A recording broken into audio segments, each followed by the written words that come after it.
Assalamualaikum warahmatullahi wabarakatuh. Kami dari mahasiswa PPG Calon Guru Gelombang 2 tahun 2024, Program Studi PGSD Universitas Riau. Video ini dibuat untuk menyelesaikan tugas mata kuliah pembelajaran berdiferensiasi dengan dosen pengampu Ibu Eva Astuti Mulyani MPD dan Ibu Dr. Karlina M. Hum. Kami terdiri dari 4 anggota kelompok, yakni Amelia Syafitri, Aulia Fatmawati, Nurrahmi Lulasari, dan Suci Hadi Khairani, yang masing-masing bekerja sama dalam memenuhi tugas dengan 3 poin materi, yaitu pengertian pembelajaran berdiferensiasi, ciri-ciri pembelajaran berdiferensiasi, dan contoh-contoh yang relevan. Penjelasan yang pertama tentang pengertian pembelajaran berdiferensiasi. Menurut Tomlinson tahun 2001, pembelajaran berdiferensiasi adalah usaha untuk menyesuaikan proses pembelajaran di kelas untuk memenuhi kebutuhan belajar peserta didik sebagai individu. Pembelajaran berdiferensiasi juga dapat dimaknai sebagai pembelajaran yang memberi keleluasaan dan mampu mengakomodir kebutuhan peserta didik untuk meningkatkan potensi dirinya sesuai dengan kesiapan belajar, minat, dan profil belajar peserta didik yang berbeda-beda. Adapun manfaat dari pembelajaran berdiferensiasi antara lain yang pertama yaitu meningkatkan keterlibatan peserta didik. Dengan mempertimbangkan gaya belajar dan minat peserta didik, serta memberikan tugas yang beragam, memungkinkan peserta didik mengeksplorasi konsep-konsep dengan cara yang sesuai dengan gaya belajar dan tingkat kemampuan mereka. Tugas-tugas dapat dirancang untuk menguji pemahaman, keterampilan, dan minat peserta didik, sehingga pembelajaran berdiferensiasi dapat menciptakan pengalaman belajar lebih menarik dan relevan bagi mereka, serta meningkatkan keterlibatan peserta didik dalam proses belajar. Yang kedua, mendorong pertumbuhan pribadi. Dengan fokus pada kebutuhan individual, pembelajaran berdiferensiasi memungkinkan setiap peserta didik untuk berkembang sesuai dengan potensi maksimalnya. Ini tidak hanya melibatkan pemahaman materi, tetapi juga pengembangan keterampilan sosial, emosional, dan keterampilan hidup yang penting. Yang ketiga yaitu mengurangi kesenjangan. Dengan menyediakan pendekatan yang disesuaikan dengan kebutuhan individu, pembelajaran berdiferensiasi dapat membantu mengurangi kesenjangan belajar antara peserta didik dengan kemampuan yang berbeda. Hal ini dapat memastikan bahwa tidak ada peserta didik yang tertinggal dan setiap individu memiliki kesempatan yang sama untuk bisa sukses dan berhasil. Ada 5 prinsip dasar yang berkaitan dengan pembelajaran berdiferensiasi yang harus diingat guru dalam penerapannya. Yang pertama yaitu lingkungan belajar, meliputi lingkungan fisik sekolah dan kelas di mana peserta didik menghabiskan waktunya dalam belajar di sekolah. Yang kedua yaitu kurikulum yang berkualitas. Kurikulum haruslah membawa peserta didik kepada pengertian yang tepat tentang materi yang diajarkan, bukan kepada seberapa banyak peserta didik dapat menghafal materi yang diberikan. Yang ketiga yaitu asesmen berkelanjutan. Diawali dengan asesmen diagnostik yang bertujuan untuk mengidentifikasi kekuatan, kelemahan, dan kompetensi peserta didik. Kemudian ada asesmen formatif yang bertujuan untuk memantau dan memperbaiki proses pembelajaran serta mengevaluasi pencapaian tujuan pembelajaran. Dan yang terakhir yaitu ada asesmen sumatif, asesmen yang dilakukan pada akhir pembelajaran. Yang keempat yaitu pengajaran yang responsif, di mana guru dapat mengetahui apa kekurangannya dalam membimbing peserta didik untuk memahami isi pelajaran. Setelah mengetahui hal-hal tersebut, guru harus merespon dan mengubah pembelajarannya sesuai dengan kebutuhan para peserta didik yang ada di dalam kelas. Yang kelima yaitu kepemimpinan dan rutinitas di kelas.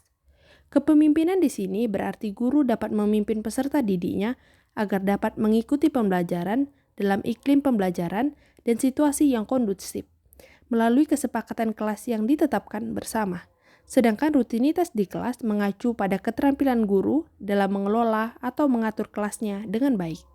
Penjelasan yang kedua yaitu ciri-ciri pembelajaran berdiferensiasi. Pembelajaran berdiferensiasi memiliki beberapa ciri-ciri. Yang pertama yaitu bersifat proaktif. Guru secara proaktif dari awal sudah mengantisipasi kelas yang akan diajarnya dengan merencanakan pembelajaran untuk peserta didik yang berbeda-beda. Yang kedua yaitu menekankan kualitas daripada kuantitas. Dalam pembelajaran berdiferensiasi, kualitas dari tugas lebih disesuaikan dengan kebutuhan peserta didik. Jadi bukan berarti anak yang pandai setelah selesai mengerjakan tugasnya akan diberi lagi tugas tambahan yang sama, namun ia diberikan tugas lain yang dapat menambah keterampilannya. Yang ketiga yaitu berakar pada asesmen. Guru selalu mengakses para peserta didik dengan berbagai cara untuk mengetahui keadaan mereka dalam setiap pembelajaran, sehingga berdasarkan hasil asesmen tersebut, guru dapat menyesuaikan pembelajarannya dengan kebutuhan mereka. Yang keempat, menyediakan berbagai pendekatan dalam konten, proses pembelajaran, dan produk yang dihasilkan, dan juga lingkungan belajar. Dalam pembelajaran berdiferensiasi, ada 4 unsur yang dapat disesuaikan dengan tingkat kesiapan peserta didik dalam mempelajari materi, minat, dan gaya belajar mereka. Keempat unsur yang harus disesuaikan adalah konten, proses, produk, dan lingkungan belajar. Kelima, berorientasi pada peserta didik. Tugas diberikan berdasarkan tingkat pengetahuan awal peserta didik terhadap materi yang akan diajarkan, sehingga guru merancang pembelajaran sesuai dengan level kebutuhan peserta didik.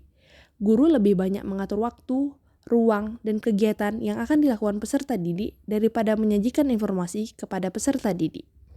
Yang keenam yaitu merupakan campuran dari pembelajaran individu dan klasikal.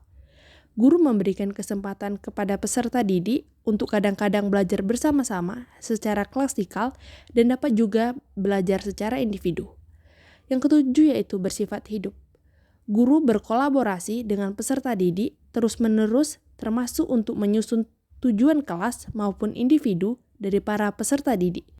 Guru memonitor bagaimana pelajaran dapat cocok dengan para peserta didik dan bagaimana penyesuaiannya.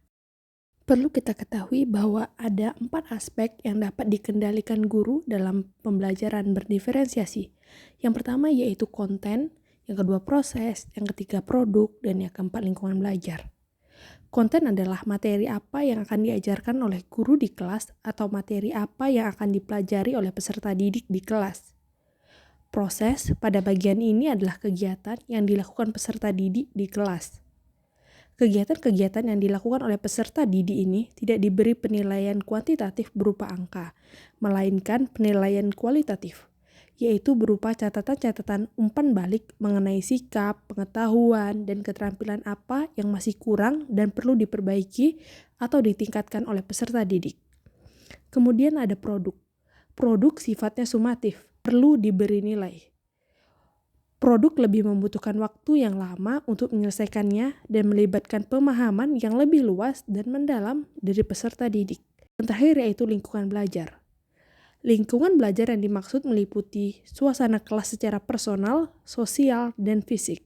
Pada dasarnya, guru perlu menciptakan suasana dan lingkungan belajar yang menyenangkan bagi peserta didik, sehingga merasa nyaman, aman, dan tenang dalam belajar karena kebutuhan mereka terpenuhi.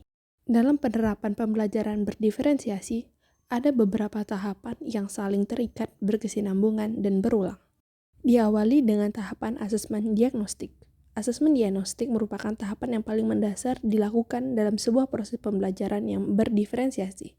Hasil asesmen diagnostik memberikan informasi yang dapat digunakan guru dan peserta didik menentukan tujuan dan tahapan pembelajaran. Sejalan dengan asesmen diagnostik, perlu pula dilakukan analisis kurikulum untuk mengetahui tujuan pembelajaran. Setelah melalui kedua tahapan awal, praktik pembelajaran berdiferensiasi mulai dapat dilaksanakan, baik itu pembelajaran berdiferensiasi konten, proses, dan produk. Tahapan akhir yang perlu dilakukan yaitu tahapan evaluasi. Evaluasi merupakan tahapan yang menentukan dimulainya sebuah siklus pembelajaran berdiferensiasi yang baru. Pada tahapan ini, penting bagi guru dan peserta didik untuk sama-sama merefleksikan pengalaman belajar yang telah dilalui. Yang ketiga yaitu contoh-contoh relevan dalam pembelajaran berdiferensiasi. Contoh pembelajaran berdiferensiasi konten, yaitu menggunakan kaset pembelajaran, video pembelajaran, kartu kosakata, dan taman bacaan. Contoh pembelajaran berdiferensiasi produk. Ada pertunjukan boneka, belajar berkelompok, belajar sendiri, dan menggunakan berbagai metode penilaian seperti tes, observasi, dan juga proyek. Contoh yang terakhir yaitu pembelajaran berdiferensiasi lingkungan belajar. Guru mengelompokkan peserta didik berdasarkan kesiapan belajarnya secara heterogen, di mana dalam satu kelompok terdapat peserta didik yang kesiapan belajarnya tinggi, sedang, dan rendah. Sekian penjelasan dari kelompok kami. Jangan lupa like, comment, and share. Sampai jumpa pada video pembelajaran berikutnya. Terima kasih. Wassalamualaikum warahmatullahi wabarakatuh.